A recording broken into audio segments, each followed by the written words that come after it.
Juízes capítulo 1. Depois que Josué morreu, o povo de Israel foi à presença do Senhor para receber instruções. Qual de nossas tribos deverá ir primeiro guerrear contra os cananeus? Perguntaram os israelitas. Respondeu o Senhor: Judá será o primeiro, já entreguei a terra em suas mãos. Então os chefes da tribo de Judá pediram ajuda à tribo de Simeão. Venham lutar junto conosco contra os cananeus para tomarmos posse da terra que nos foi dada por sorteio sagrado, disseram. Depois nós ajudaremos vocês a conquistar o território que vocês receberam por sorteio sagrado. Assim o exército de Simeão foi com o exército de Judá. O Senhor deu a eles a vitória sobre os cananeus e os ferezeus, e eles mataram 10.000 soldados inimigos em Bezeque. Enquanto lutavam com os cananeus e com os ferezeus em Bezeque, encontraram o rei Adoni-Bezeque e lutaram contra ele. Adoni-Bezeque fugiu, mas ele foi perseguido e preso, e lhe cortaram os polegares das mãos e dos pés. Cortei os polegares de 70 reis, e eles comiam as migalhas debaixo da minha mesa, exclamou Adoni-Bezeque. Agora Deus me fez pagar pelo que fiz. O rei prisioneiro foi levado para Jerusalém, onde morreu. Os homens de Judá também guerrearam contra Jerusalém e a conquistaram, eliminaram a sua população e puseram fogo na cidade. Depois disso, o exército de Judá lutou contra os cananeus da região montanhosa, no Neguebe e nas planícies à beira-mar. Em seguida, marcharam contra os cananeus que habitavam em Hebrom, antes chamada Kiriate Arba, destruindo as cidades de Sesai, Aimã e Talmai. Dali avançaram contra os moradores de Debir, antes chamada de Kiriate Sefer. Caleb desafiou: quem atacar e conquistar a cidade de Kiriate Sefer poderá casar com minha filha Axa. Otoniel, sobrinho de Caleb, filho de Kenaz, irmão mais novo de Caleb, foi quem conquistou a cidade e casou com Axa. Certo dia, quando o casal já morava na sua casa, Axa insistiu com Otoniel que pedisse o pai dela mais um terreno como presente do casamento. Ela desceu do jumento em que estava montado para falar com seu pai a este respeito. O que posso fazer por você? Perguntou Caleb. Ela respondeu: gostaria de receber outro presente, meu pai. A terra que o Senhor me deu é um deserto. Quero uma que tenha fontes de água. Então ele deu a ela as fontes superiores e as fontes inferiores. Quando a tribo de Judá mudou para o novo território no deserto do Negueb, ao sul de Arade, os descendentes do sogro de Moisés, membros da tribo dos queneus, deixaram seus lares em Jericó, a cidade das palmeiras, e as duas tribos passaram a morar juntas.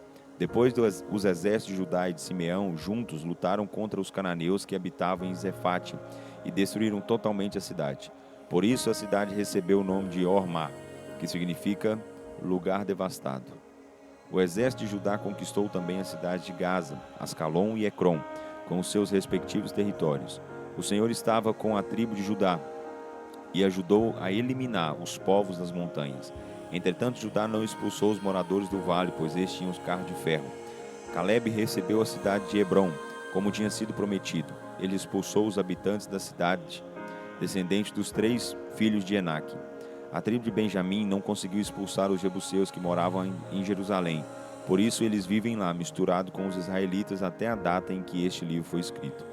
O exército de José, por sua vez, atacou a cidade de Betel, e o Senhor estava com eles. Primeiro enviaram espias a Betel, antes conhecida pelo nome de Luz. Eles prenderam um homem que ia saindo da cidade e fizeram essa proposta a ele: se você nos mostrar a entrada da cidade, você não morrerá. Ele mostrou a entrada e os israelitas mataram os habitantes da cidade, mas deixaram que aquele homem partisse em paz com a sua família. Ele foi para a terra dos heteus, na Assíria, e ali edificou uma cidade que recebeu também o nome de Luz, que é o nome dela até hoje. A tribo de Manassés, porém, não expulsou os habitantes das cidades de Bet-Sean, Taanac, Dor, Ibleã, Megido e seus respectivos povoados. Assim os cananeus permaneceram nesses lugares. Mas, depois que os israelitas ficaram mais fortes, obrigaram os cananeus a trabalhar como escravos.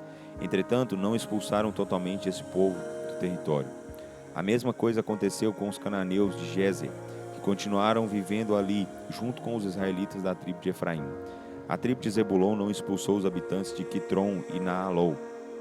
Os cananeus continuaram vivendo ali, mas foram submetidos a trabalhos forçados.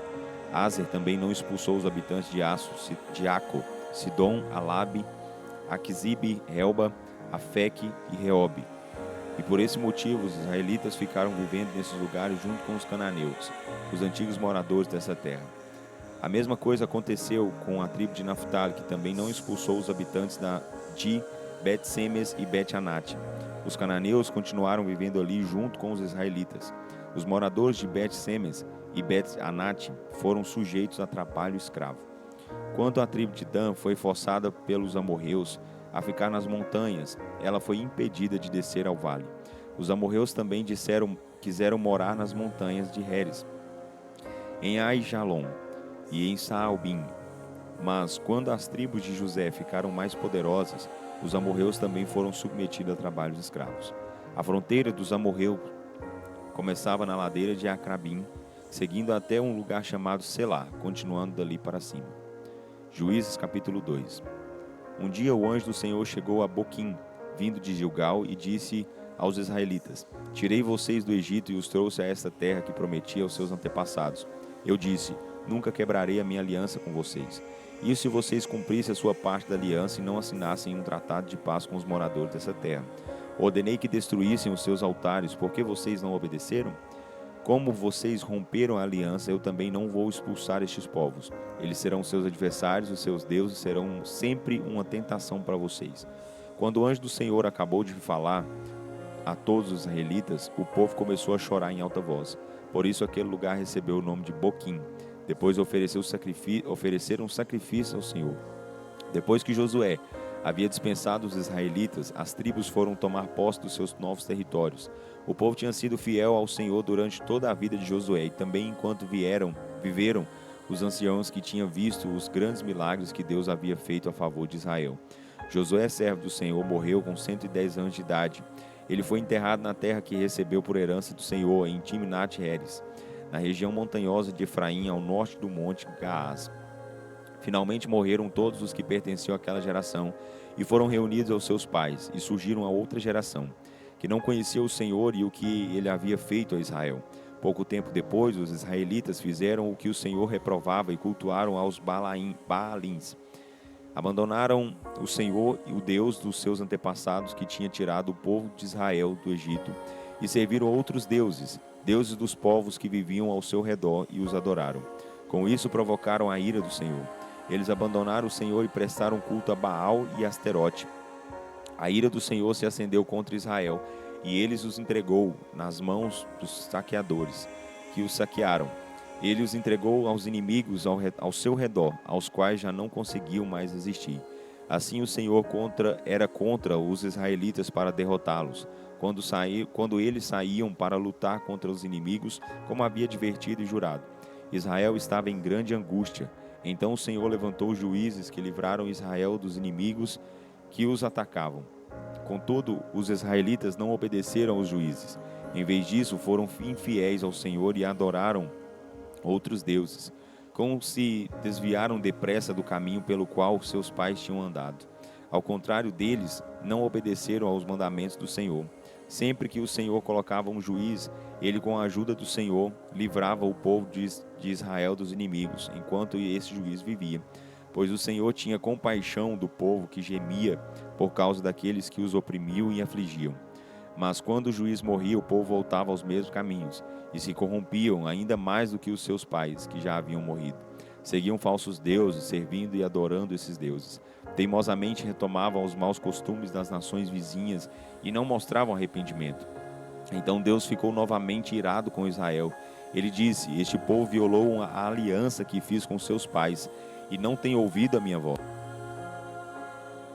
Por isso, não expulsei as nações que Josué deixou quando morreu. Em vez disso, usarei essas nações para colocar o meu povo à prova, para ver se vai obedecer ao Senhor como fizeram os seus pais. Assim o Senhor permitiu que aquelas nações permanecessem na terra. Não as expulsou, logo nem permitiu que Israel destruísse nenhuma delas. Juízes capítulo 3. Estas são as nações que o Senhor deixou para pôr à prova a nova geração de Israel, que não tinha tomado parte nas guerras de Canaã. pois o Senhor queria dar oportunidade aos jovens israelitas para aprenderem a guerra quando batalhassem para eliminar os inimigos. Os povos que ficaram na terra foram os habitantes das 5 cidades dos filisteus, todos os cananeus, os sidônios e os heveus que viviam nas montanhas do Líbano, desde o monte Baal-Hermon até a entrada de Ramate. Estes povos serviam para pôr à prova os israelitas da nova geração, para ver se obedeceriam aos mandamentos do Senhor dados por meio de Moisés. Portanto, Israel viveu entre os cananeus, os heteus, os heveus, os ferezeus, os amorreus e os jebuseus. Em vez de destruir esses povos, houve casamentos entre os israelitas e eles. Tomaram as filhas deles em casamento e deram suas filhas aos filhos deles, e os israelitas serviram aos deuses deles. Assim, os israelitas praticaram o mal diante do Senhor. Esqueceram-se do Senhor, o seu Deus, e passaram a servir aos Baalins e ao poste ídolo. Então, o Senhor ficou irado com o povo de Israel e deixou que eles fossem derrotados por Cusã-Risataim, rei da Mesopotâmia. Os israelitas ficaram 8 anos sob o domínio dele. Mas quando eles pediram socorro ao Senhor, ele mandou um libertador. Ele se chamava Otoniel e era sobrinho de Caleb, filho de Quenaz, irmão mais novo de Caleb. O Espírito do Senhor controlou completamente Otoniel e ele exerceu as funções de juiz do povo de Israel, de modo que, quando ele comandou as forças de Israel contra o exército do rei Cusã-Risataim, o Senhor entregou o rei da Mesopotâmia nas mãos de Otoniel e ele foi derrotado. Então, a terra ficou em paz durante 40 anos até a morte de Otoniel, filho de Quenaz. Mais uma vez o povo de Israel voltou aos velhos erros e pecados. Então o Senhor deu poder a Eglon, rei de Moabe, para levar Israel à derrota. Os exércitos de Eglon fizeram uma aliança com os amonitas e os amalequitas e atacaram Israel e conquistaram Jericó, a cidade das palmeiras. O domínio de Eglon sobre os israelitas durou 18 anos. Quando, porém, os israelitas clamaram ao Senhor por socorro, ele deu a eles um libertador chamado Eude, filho do benjaminita Gera. Eude era canhoto. Por intermédio dele, o povo de Israel enviou o pagamento dos impostos a Eglon, rei de Moabe. Antes de viajar para lá, Eude fez uma espada de 2 gumes, de 45 centímetros de comprimento, prendeu a arma debaixo da roupa do lado direito da coxa, depois de entregar o dinheiro a Eglon, rei de Moabe, que por sinal era muito gordo. Voltou com as companheiras de viagem. Mas, quando se aproximaram dos ídolos, perto de Gilgal, Eude voltou sozinho para falar com o rei e disse: Tenho uma mensagem secreta para a vossa majestade. Eglon, pedindo silêncio, fez sair todos os que estavam com ele. O rei estava sentado numa sala agradável para os dias de calor, de uso exclusivo dele, e Eude aproximou-se dele e disse: A mensagem que trago é da parte do Senhor. Quando Eglon se levantou, Eude com a mão esquerda tirou a espada do lado direito da coxa e cravou-a no seu ventre, tão fundo que até o cabo da espada penetrou junto com a lâmina. Como Eude não retirou a espada, esta ficou encoberta pela gordura de Eglon. Então Eude trancou as portas, saiu para o pórtico e fugiu por uma janela. Depois que ele saiu, chegaram os criados do rei e encontraram as portas fechadas e comentaram: Ele deve ter ido ao banheiro privativo fazer suas necessidades. Mas, como as portas continuaram trancadas por muito tempo, os criados, cansados de esperar e preocupados, pegaram uma chave e, abrindo a porta da sala, viram o seu senhor estendido no chão morto. Aproveitando essa demora, Eude fugiu, passou pelo local dos ídolos e fugiu para Seirá. Chegando na região montanhosa de Efraim, tocou uma corneta convocando os israelitas e formou um exército e desceu com eles indo ele à frente. Sigam-me, e disse ele, pois o Senhor já deu a Israel a vitória sobre os nossos inimigos moabitas. Eles o seguiram e dominaram os pontos de travessia do rio Jordão perto de Moabe, e nenhum moabita podia atravessar por ali. Naquela ocasião, as forças de Israel mataram cerca de 10.000 soldados moabitas, todos fortes e valentes, nenhum só escapou. Assim Israel dominou Moabe naquele dia, e a terra ficou em paz durante 80 anos. Depois de Eude, Sangar, filho de Anate foi o juiz. Ele matou de uma só vez 600 filisteus, usando como arma um ferrão de tocar bois. Assim, Sangar também libertou Israel.